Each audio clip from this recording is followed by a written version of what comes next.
Bonjour et bienvenue sur Linux Vagabond. La vidéo d'aujourd'hui va servir à présenter l'univers alternatif Lune de Sang.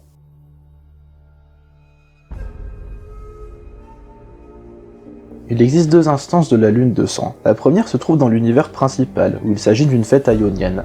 La deuxième est l'univers alternatif, et c'est ce deuxième cas de figure-là qui nous intéresse. L'univers alternatif Lune de Sang raconte l'histoire d'un monde où le royaume physique possède un reflet dans le royaume des démons, et où un culte pratique des rites afin de fusionner avec les dix démons lors des nuits de la Lune de Sang. Dans les biographies anglaises de Seer et Tryndamere, il est fait mention de Twin Selves, qu'on peut traduire par jumelés. Donc dans ces deux biographies-là, il est dit que les démons se sont jumelés à leur version humaine. On ne sait pas si c'est le cas de tous les démons, car si ça l'est, ça voudrait dire que chaque démon possède une contrepartie humaine, ou si ce n'est le cas que pour certains démons.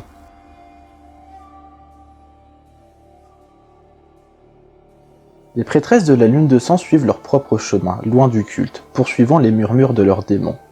Akali fut la première prêtresse à accepter ces ténèbres intérieures, et elle parle directement à la Lune de Sang elle-même. Enfant, Diana était choisie par la Lune de Sang elle-même. Un savoir perdu lui a été inculqué, un savoir que même les chefs du culte et que les démons ignorent. Nul ne doit découvrir la vérité qu'elle détient, car sa métamorphose transcende aussi bien les hommes que les dieux. Prêtresse révérée du culte, Ellie s'est tellement imprégnée de l'esprit démoniaque qui l'habite qu'il ne forme désormais plus qu'une seule entité. Elle a voyagé au-delà de toutes les civilisations connues, existant dans les supposées ténèbres par-delà le précipice du monde.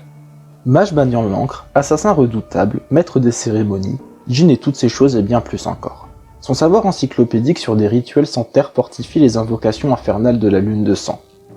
Il connaît le nom de tous les démons, ainsi que les moyens de les faire posséder des réceptacles encore vivants. Prêtresse honorée du culte, Katharina est fusionnée avec la chair de son démon, comme toutes les prêtresses sont destinées à l'être. La descente de la Lune de Sang a changé la nature des démons et de l'humanité, et Katharina a commencé son ascension vers une forme plus nouvelle et plus sombre. Les adeptes de la Lune de Sang ont entamé une métamorphose redoutable, car la frontière entre le royaume des démons et le monde humain est rapidement dissipée. Yi fait partie des premiers à avoir été bénis par cette nouvelle obscurité, le démon dans sa lame le poussant à des spectacles de violence toujours plus grands. Shen est dévoué corps et âme au culte. Il sert de garde du corps à ses membres les plus importants, exécutant sans ciller les intrus, signe tangible qu'une partie de son humanité a déjà disparu. Nouvelle prêtresse du culte, Sivir manie une arme meurtrière qui est également la clé du monde miroir infernal d'où proviennent les démons. Lentement mais sûrement, l'arme a fait fusionner la prêtresse et son double démoniaque. Il est désormais impossible de discerner l'humaine du monstre. On ne connaît que des rumeurs et des ragots à propos du véritable dirigeant du culte. C'est lui qui a été le premier à avoir réussi l'épreuve des masques et à avoir découvert le secret permettant d'abandonner son corps aux esprits démoniaques. Personne ne saurait dire s'il est encore humain, mais il est toujours là, à observer. Yasuo est le bourreau cérémoniel du culte. Sa lame est possédée par un démon sournois dont la soif de sang n'est jamais satisfaite. Cela convient bien à Yasuo, car il est lui-même possédé par des ténèbres bien plus noires que la créature qui murmure à ses côtés. Zilan est le représentant du culte. Sorcier terrifiant au pouvoir inimaginable, il manipule le cycle lunaire grâce au sang humain qui alimente ses sorts temporels. Son esprit traverse les flots du temps pour communier avec les légions démoniaques du passé, du présent et du futur.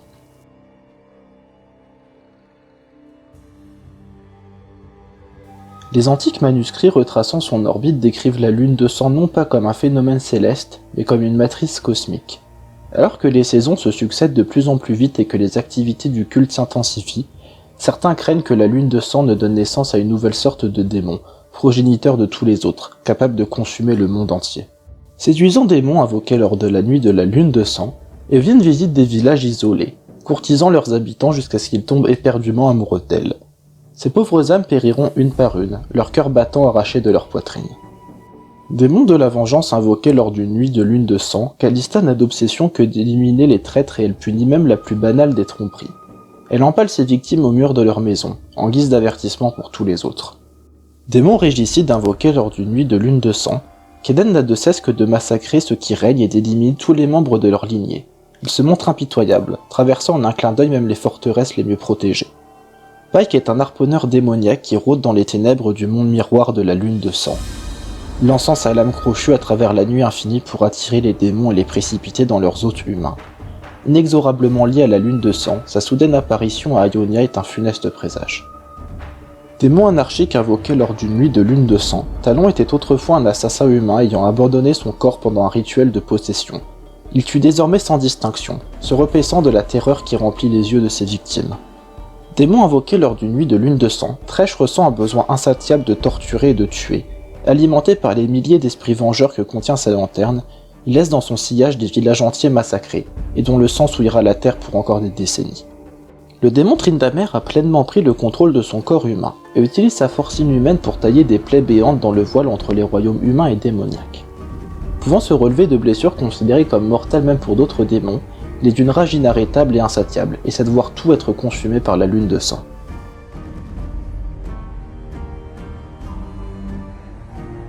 L'épreuve des masques est, pour le moment, la seule histoire lune de sang que l'on possède. Elle raconte l'épreuve des masques que passe Sivir. L'histoire est assez confuse, donc ce que je vais vous raconter là est notre interprétation. On vous invite grandement à aller la lire pour que vous puissiez vous faire votre propre interprétation.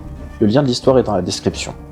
L'histoire nous raconte donc comment se passe la fusion entre la Sivir humaine et la Sivir démoniaque.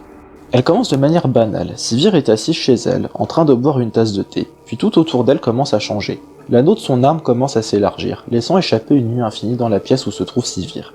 Et Pike finit par apparaître et harponne une proie invisible. On nous explique ensuite comment Sivir semble avoir trouvé son arme dans les bois, puis le paragraphe suivant nous explique que Sivir voit une vision d'elle-même, un masque en bois représentant le visage d'un démon à la main. Elle se trouve prise de pulsions violentes, l'imagine d'un homme décapité, puis après s'être aperçue qu'il était en vie et en un seul morceau, elle s'imagine en train de l'étrangler et de l'égorger avec ses dents. On nous explique ensuite que son corps mortel est une chrysalide et qu'il disparaît pour laisser place à une autre Sivir, qui semble être gigantesque et qui massacre les habitants du village comme s'ils étaient des insectes. Pike harponne de nouveau quelque chose, et il en sort un masque en bois, celui mentionné précédemment. Baignant dans le sang du massacre, Sivir voit la lune de sang se profiler à l'horizon. Puis Atrox sort de la lune, et tombe dans l'océan. Sachant qu'il est le progéniteur de tous les démons, peut-être qu'il s'agit du moment où il donne naissance à la Sivir démoniaque. Puis l'histoire se termine avec la lune de sang qui fait fusionner les deux Sivir. Et c'est tout pour cette vidéo sur l'univers lune de sang. Si elle vous a plu, vous savez quoi faire. Comme d'habitude, consultez la description, et on se dit à la prochaine.